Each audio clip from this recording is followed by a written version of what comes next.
Welcome to another episode of China Update, where I provide you guys with the most up-to-date political, economic and geostrategic analysis on the world's number 2 economy. My name is Tony. Let's jump in. Okay, happy Thursday everybody. General Secretary Xi Jinping, in his first trip outside of the PRC since the start of the pandemic, just completed his visit to Kazakhstan. He is now in Uzbekistan, where he is attending the Shanghai Cooperation Organization Summit and, it's reported, will meet with Russian leader Vladimir Putin. The meeting, the first of its kind since the Beijing Winter Olympics, just before the Ukraine invasion, if it goes ahead, will likely receive a lot of media attention, especially in the West. But we should make sure that we do not ignore other important matters on the SCO summit agenda, which will give us clues about Beijing's geopolitical intentions in the region, as well as what to expect from Sino-Russian cooperation and competition. Now, for the Kazakhstan leg of Xi's trip, state media writes that the focus was economic opportunities and the Belt and Road Initiative. In 1992, writes the state-run Global Times, quote, "The bilateral trade volume was only $368 million, but it has reached $25.25 billion in 2021. From January to July 2022, China-Kazakhstan trade reached $17.67 billion, up 18.9% year-on-year," end quote. Xi's entourage to Kazakhstan included top foreign policy chief Yang Jiechi, foreign minister Wang Yi, as well as the head of the National Development and Reform Commission, China's top economic planning agency. So this does suggest that economic opportunities were indeed a big part of the trip, but when we think of Chinese interactions with Central Asian powers, one thing comes to mind first: energy.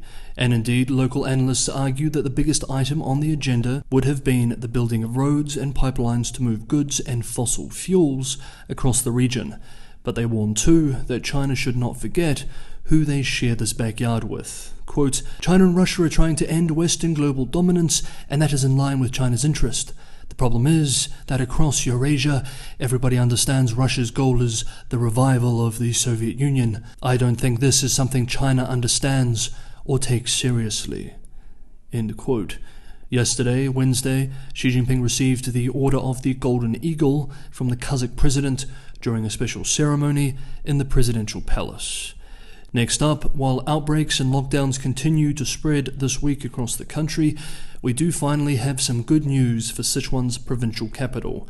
Chengdu, after 2 weeks of lockdowns and before that almost a month of heatwave, power shortages and drought, has now started to relax restrictions in several areas of the city. Starting today, Thursday, noon, local time, 7 districts which have had no new cases found in the community will see restrictions rolled back and life begin to return to the pre-lockdown state of affairs.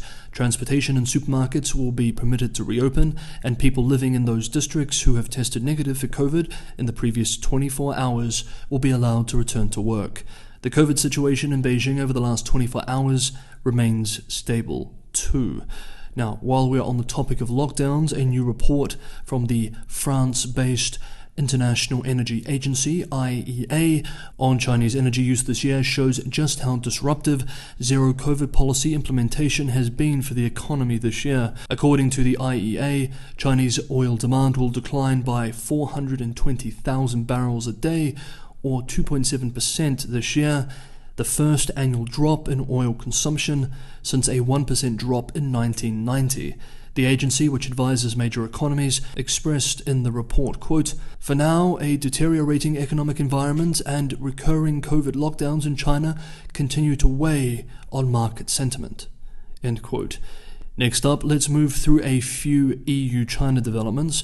On Tuesday, Germany's economic minister, vowing, quote, "no more naivete," end quote, in trade talks with China, said the government was working on a new trade policy with China to reduce dependence on Chinese raw materials, batteries and semiconductors. UK-based Reuters writes that last week the German minister was, quote, "considering a raft of new measures to make business with China less attractive. This is the first time the minister has made clear the tougher line was being translated into policy measures," end quote. Habeck, who is also the Vice-Chancellor of Germany, expressed in an interview with the outlet that, quote, "Germany could not allow Beijing's protectionism to distort competition and would not hold back criticism of human rights violations under threat of losing business," end quote. Perhaps with the current Russia energy crisis in mind, he added, quote, "We cannot allow ourselves to be blackmailed," end quote. Meanwhile, UK-based Japanese-owned Financial Times writes that Brussels is set to ban products made using forced labour. Quote, "A move that could further increase strains in its trade relations with China in the light of allegations about forced labour in the province of Xinjiang," end quote. We remember that the US in June enacted a blanket ban on all imports from Xinjiang due to similar concerns. It's reported that the EU ban will instead focus on all products made from forced labour. The European Commission, the executive body of the EU, is expected to announce its plans this week. Indeed, it may be announced within hours of this video going up. The Financial Times writes that the ban, which is likely to become law next year, will apply to products where forced labour has been used at any stage of their production, harvest, or extraction, and to all products of any type, including their components. Next up, the economy. Hey guys, if you enjoyed today's episode of China Update, don't forget to hit the like button. And for anyone who wants to go the extra mile and help me continue making these episodes for you guys every day, if you like what I'm doing with China Update and you want to help keep the channel financially sustainable, Patreon and Buy Me a Coffee links are in the description below. As always, thank you so much everybody for the ongoing support. Yesterday, Premier Li Keqiang chaired the weekly meeting of the State Council Executive Committee, and once again, concern for the economy was top of the agenda. And also once again, Premier Li promised more support. Li committed to more tax breaks for micro, small and medium-sized enterprises, as well as self-employed households in the manufacturing sector. More support for foreign trade was also promised. 2 new nuclear power plant projects were also announced.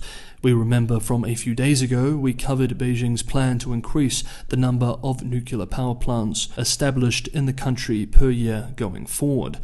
Moving to the housing crisis now, more cities are following the lead of Chengdu in Henan Province, Taiyuan in Shanxi Province, and Jinan in Shandong Province in forcefully pushing developers to complete unfinished apartments. But many more have already been loosening housing purchase restrictions to try and stimulate the wider housing market. Indeed, recently the state-run Securities Daily reported that more than 120 cities have so far this year already loosened housing purchase policies.